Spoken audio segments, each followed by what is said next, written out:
Praise the Lord. ஆண்டவராய் இயேசுவி நாமத்தினால ஒவ்வொருவரை வாழ்த்தி வரவேற்கிறோம். கர்த்தர் தாமே உங்களை ஆசீர்வதிப்பாராக.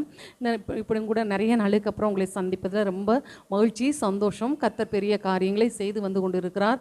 இன்னும் உங்களுக்காக நாங்கள் அனுதினமும் ஜெபித்து கொண்டிருக்கிறோம். நீங்களும் இந்த ஊழியங்களுக்காக ஜெபிக்கும்படி அன்பாய் கேட்டுக்கொள்கிறேன். ஒரு வேத வசனத்தை நம்ம வாசிக்கலாம்.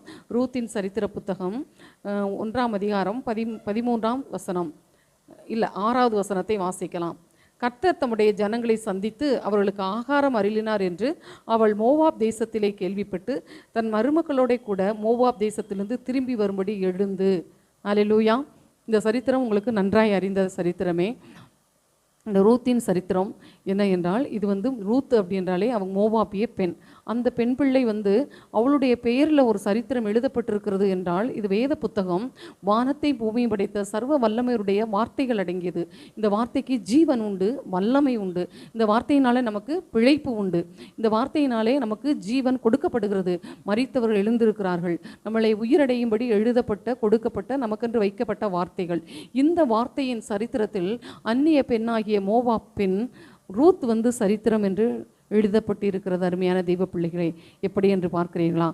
அது சரித்திரத்தில் இடம்பெற்றவர்கள் 1வது வசனத்தில் நம்ம வாசித்தோம்னா, நியாயாதிபதிகள் நியாயம் விசாரித்து வரும் நாட்களில் தேசத்திலே பஞ்சம் உண்டாயிற்று. அப்பொழுது யூதாவில் உள்ள பெத்லேகேம் ஊரானாகிய ஒரு மனுஷன் தன் மனைவியோடும் 2 குமாரரோடும் கூட மோவாப் தேசத்திலே போய் சேர்ந்தான். அந்த மனுஷனுடைய பேர் எலிமெலேக்கு, அவன் மனைவியின் பேர் நகோமி. அவனுடைய 2 குமாரரில் ஒருவன் பேர் மக்லோன், மற்றொருவன் பேர் கிலியோன். யூதாவில் உள்ள பெத்லேகேம் ஊராகிய எப்பிராத்தியாராகிய அவர்கள் மோவாப் தேசத்திற்கு போய் அங்கே இருந்து விட்டார்கள். பார்த்தீங்களா? இவர்களுக்கு என்று சரித்திரத்திலே இடம் பெற்று இருக்கிறார்கள். அவர்கள் பெயர் எழுதப்பட்டிருக்கிறது. அவர்கள் யார் என்றால், பெத்லேகேம் ஊரானாகிய ஒரு மனுஷன், யூதாவில் உள்ள பெத்லேகேம் ஊரான்.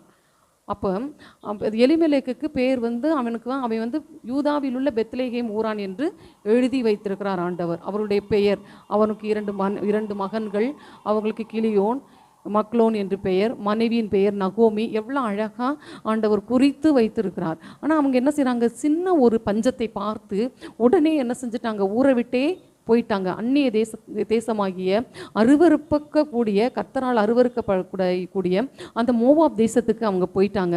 அங்கே போனது மட்டும் இல்லாமல் அங்கேயே இருந்து விட்டார்கள். அங்கேயே தன் மக்களுக்கு சம்பந்தமும் பண்ணி திருமணமும் முடித்து விட்டார்கள். ஆனால் ஆண்டவர் என்ன சொல்லுகிறார் என்றால், அந்நிய நுகத்திலே அவிசுவாசிகளோட பிணைக்கப்படக்கூடாது என்பது தேவனுடைய திட்டம். அவர் விக்கிரகங்களை அருவருக்கிற தேவன். அந்நியரோட எந்த சம்பந்தமும் கலவக்கூடாது என்று தேவனுடைய வார்த்தை சொல்லுகிறது. ஆனால் இவங்க என்ன செய்கிறாங்க? உலக பிரகாரமான ஒரு சின்ன ஒரு காரியத்துக்காக ஊரை விட்டே போயிட்டாங்க. ஊரையே காலி பண்ணிட்டு போயிட்டாங்க.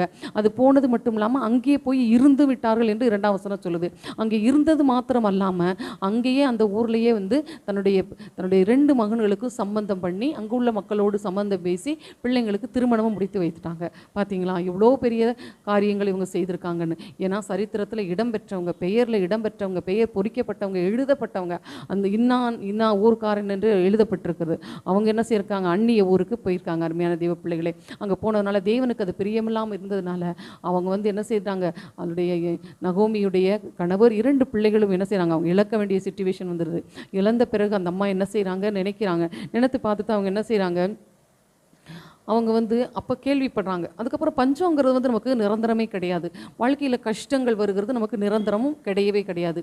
அவ்வப்போது சிறு சிறு கஷ்டங்கள் வரும், பிரச்சனைகள் வரும், சின்ன சின்ன போராட்டங்கள் இந்த உலகத்தில் கர்த்தர் நியமித்த ஓட்டத்தில் பாதையில் ஓடும் பொழுது சின்ன காரியங்கள் வருவது சகஜம்தான். அதை ஆண்டவர் நம்மளோட இருந்தால் அதை ஈஸியாகி கடந்து விடலாம். ஆனால் இவங்க அது பொறுக்காமல் அந்த காலங்களுக்கு முன்பதாக ஓடி போனதுனால நிறைய இழப்பீடுகளை இழக்க வேண்டிய சிச்சுவேஷன் வந்துருச்சு. இழந்ததுனால இப்போ அந்த அம்மா என்ன யோசிக்கிறாங்க? தன்னுடைய புருஷனும் 2 மகன்களும் வந்துட்டாங்க. சந்ததியை விருத்தி அடையக்கூடிய அந்த ஆண் மக்கள் 3 பேருமே இல்லாததுனால இப்போ அவங்க என்ன யோசிக்கிறாங்க? இங்கிருந்து நமக்கு ஒரு பிரயோஜனமுமே கிடையாது என்று சொல்லி அந்த 6வது வசனத்தில் அவங்க என்ன சொல்கிறாங்கன்னா, கர்த்தர் தம்முடைய ஜனங்களை சந்தித்து அவர்களுக்கு ஆகாரம் அருளினார் என்று அவள் மோவாப் தேசத்திலே கேள்விப்பட்டு அந்த மருமக்களோட கூட புறப்பட்டு என்ன செய்தார்? திரும்பி வரும்படி எழுந்து. அப்போ திரும்பி வரும்படி எழுந்ததுனால கர்த்தர் என்ன செய்கிறாங்க? அவங்க குடும்பத்தை ஆசீர்வதிக்கிறார். திரும்ப எழுந்தது மட்டும் அல்லாது அந்த மகள் என்ன சொல்கிறாங்க? எனக்கு என்னன்னா, நான் இந்த ஊருக்கு வந்தது. அது ஒரு வசனம் என்ன சொல்லப்பட்டிருக்குது 13ல், அவர்கள் என் மக்களே, கர்த்தருடைய கை எனக்கு விரோதமாக இருக்கிறதுனால் உங்கள் நிமித்தம் எனக்கு மிகுந்த விசனம் இருக்கிறது என்று மருமக்களை பார்த்து சொல்லுகிறார். எப்போ கர்த்தருடைய கை எப்படின்னா எனக்கு விரோதமாக இருக்குது, அதனால் நான் இங்கே இருக்க முடியாது, நான் போகிறேன். என்னின் நிமித்தமாக உங்களுக்கு எந்த ஒரு வாழ்க்கையும் தர முடியாது, ஆனால் நான் வந்து உங்களின் நிமித்தமாக நான் ரொம்ப கஷ்டமாக இருக்கிறேன், மனசு விசனமாக இருக்குது, நான் இந்த ஊரை விட்டு போகிறேன், நீங்கள் உங்கள் குடும்பத்தோடு போய் சேர்ந்து கொள்ளுங்கள் என்று சொல்லி அவங்களுக்கு அட்வைஸ் பண்ணுறாங்க. அப்போ இந்த இதில் ஒருத்தி என்ன செய்கிறான், ஒரு பால் முத்தமிட்டு போயிடான். ஆனால் அந்த ரூத்தோ என்ன செய்கிறான்னா, இந்த மாமியார் வந்து எப்போ மனம் திரும்புகிறா, தான் இருந்த நிலைமையை விட்டு தான் செய்த தவறை உணர்ந்து கர்த்தருடைய கை எனக்கு விரோதமாக இருக்கிறது, அதனால் நான் இங்கே இருக்கக்கூடாது என்று திரும்பி வரும்படி எழுந்து அவள் வந்து பெத்லேகேமுக்கு புறப்பட்டு வரும் பொழுது இவர்களுக்கு தன்னோடு இருக்கிறவர்களை சரியான ஒரு இடத்துல நம்ம கொடுத்துட்டு நம்ம வந்துடணும்னு சொல்லி எழும்பும் பொழுது கர்த்தர் வந்து அவள் எழும்பி மனம் திரும்பின உடனே என்ன செய்து இவளுக்குள்ள பரிசுத்த ஆவியானுடைய வல்லமையை நடத்துதலை அவள் புரிந்து கொள்கிறான். புரிந்து அவர் செயல்பட ஆரம்பிக்கும் பொழுதே இவருடைய செயல்களை பார்த்த ரூத் என்ன செய்கிறான், உன்னுடைய ஜனம் என்னுடைய ஜனம், உன்னுடைய தேவன் என்னுடைய தேவன் என்று வாக்கு பண்ணுறார். அருமையான தேவ ஜனங்களை எவ்வளோ அருமையான செயல் பார்த்தீங்களா. இந்த செயல் நம்ம பார்க்கும் பொழுது ஈஸியாக இருக்கிறோம். ஒரு மனிதனுடைய வாழ்க்கையில் மாற்றங்கள் கொடுக்கறதுக்கு நம்ம போய் நிறைய மிகுதியான காரியங்களை நிறைய செய்யணும்னு இல்லை.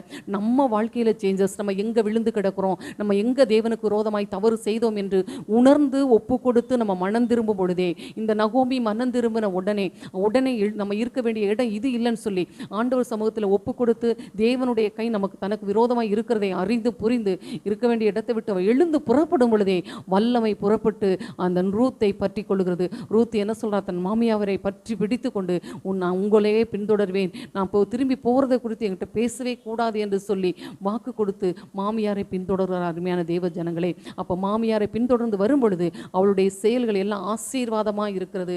அல்லேலூயா. அதில் 2ஆம் அதிகாரத்தில் நம்ம சொன்னோம்னா 11வது வசனத்தை போவாஸ் வந்து என்ன சொல்றார், உன் புருஷன் மரணம் அடைந்து பின்பு நீ உன் மாமியாருக்காக செய்ததையும் உன் தகப்பனையும் உன் தாயையும் உன் ஜென்ம தேசத்தையும் விட்டு முன்னே நீ அறியாத ஜனங்களிடத்தில் வந்ததும் எல்லாம் எனக்கு விவரமாய் தெரிவிக்கப்பட்டது. பார்த்தீங்களா எவ்வளோ அருமையான ஸ்டேட்மெண்ட்டு.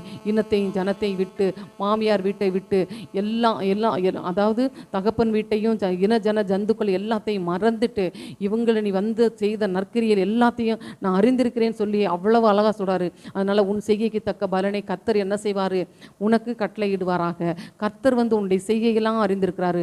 அருமையான தெய்வ பிள்ளைகளே, நம்ம வேத சட்டம் என்ன சொன்னால், இனத்தையும் ஜனத்தையும் விட்டு மறந்து நீ இருக்கும் பொழுது ராஜா உன் அழகில் பிரியப்படுவார் என்று சொல்லி, அப்புறம் ஆபிரகாமை ஆண்டவர் அழைக்கும் பொழுது உன் தகப்பன் வீட்டையும் உன்னுடைய இனத்தையும் ஜனத்தையும் விட்டு நான் காண்பிக்கிற தேசத்துக்கு போ என்று சொல்லுகிறார். அப்படி வரும்பொழுது ஆபிரகாம் ஆசீர்வதிக்கப்பட்டார், ரூத்து அதே மாதிரி ஆசீர்வதிக்கப்படும் பொழுது அப்போ இவளுடைய நற்கிரியைகள் செய்கைகள் அழகாக கர்த்தருக்கு பிரியமாக இருந்ததுனால இவளுக்கு ஆண்டவர் அவளின் மித்தமாக பெரிய காரியங்களை கத்த செய்து அவளுடைய சந்ததியில் தாவீதின் வேறாகிய வித்து இயேசு கிறிஸ்து பிறந்து வரும்படி தேவன் அவளை ஆசீர்வதித்து அவளை உயர்த்தினார். அருமையான தேவ பிள்ளைகளை, அதுதான் ரூத்தின் சரித்திரம் என்று சரித்திரத்தில் அவளுடைய பெயர் பொறிக்கப்பட்டு இருக்கிறது. எங்கேயோ பிறந்த அந்நிய பெண், அவள் யாரின் மித்தமாக, நகோமியின் மித்தமாக ரட்சிப்பு அடைகிறாள். நகோமியின் மித்தமாக என்ன செய்கிறாள், தேவனை அறிந்து கொள்கிறாள், தேவனுடைய இரக்கத்தை பெற்றுக் கொள்கிறாள்.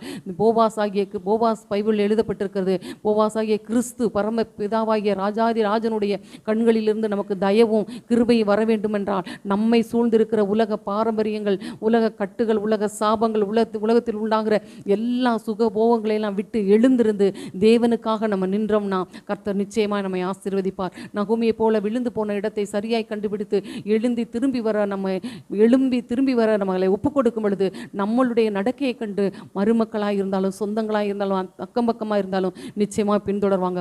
அவங்களின் மித்தமாய் ஆண்டவர் பெரிய காரியங்களை செய்வார். சரித்திரத்தில் இடம்பெறும்படியாக, புத்தகத்தில் இடம்பெறும்படியாக, பெயர் பொறிக்கப்படும்படியாக கர்த்தர் ஆசீர்வதித்திருக்கிறார். அல்லேலூயா. இதற்கு காரணம் என்னவென்றால் திரும்பி எழுந்திருக்க வேண்டும். நம்முடைய எல்லா காரியத்திலிருந்து மனம் திரும்ப பொழுது பெரிய காரியத்தை செய்கிறார். நகோமி 2 பிள்ளைகளை இழந்திருக்கிறார். கடைசி அதிகாரத்தில் பார்க்கும் பொழுது ஸ்திரீகள் நகோமியை பார்த்து, சுதந்திரவாளி அற்று போகாதபடிக்கு இன்று உனக்கு தயை செய்த கர்த்தருக்கு ஸ்தோத்திரம், அவன் பேர் இஸ்ரவேலிலே பிரபலமாக கடவுது, அவன் உன் ஆத்துமாவுக்கு ஆறுதல் செய்கிறவனும் உன் முதிர் வயதிலே உன்னை ஆதரிக்கிறவனுமாய் இருக்க கடவன், உன்னை சிநேகித்து 7 குமாரரை பார்க்கிலும் உனக்கு அருமையாய் இருக்கிற உன் மருமகள் அவனை பெற்றாளே என்றாள். நகோமி அந்த பிள்ளையை எடுத்து தன் மடியிலே வைத்து அதை வளர்த்த தாயானாள். அல்லேலூயா. நமக்கு ஸ்தோத்திரம். மனம் திரும்புவது எப்பொழுது ஒரு மனிதனுக்குள்ள உண்டாகுதோ அப்பொழுதே இழந்து போனதை அனைத்தையும் இரட்டிப்பாய் பெற்றுக்கொள்ள கர்த்தர் கிருபை செய்வார். நம்முடைய மனக்கிளை கிளேசங்கள், பாரங்கள், வியாதிகள், வறுமைகள், வேதனைகள், மனதில் இருக்கிற எல்லாவற்றையும் கர்த்தர் மாற்றி நம்ம இழந்து போனதை கர்த்தர் திரும்ப கொடுத்து ஆசீர்வதிக்கிறவர். நகோமிக்கு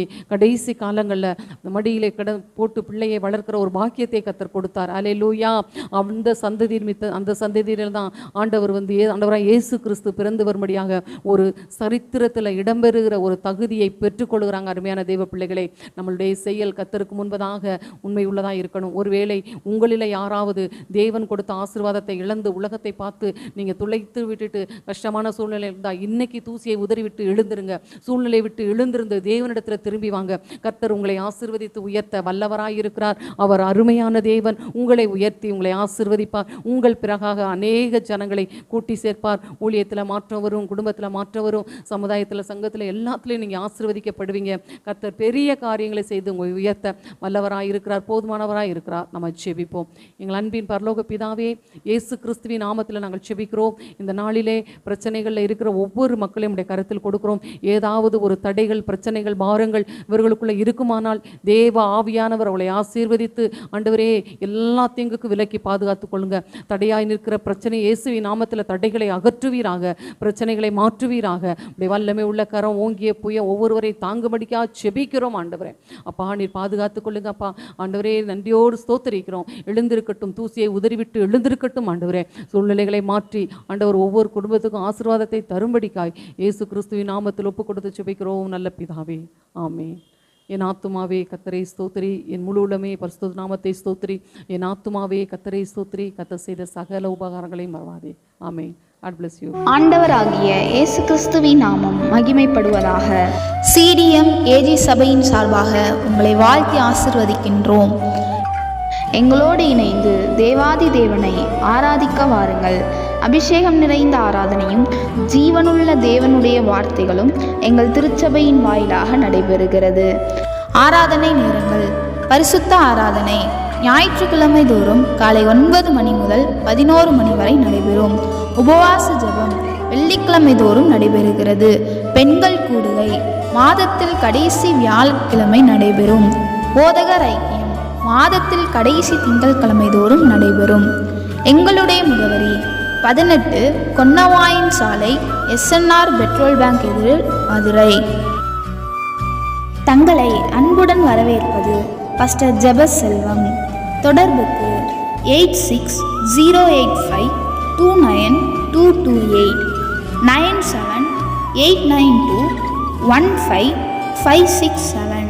கர்த்தர் தாமே உங்களை ஆசீர்வதிப்பாராக. ஆமென்.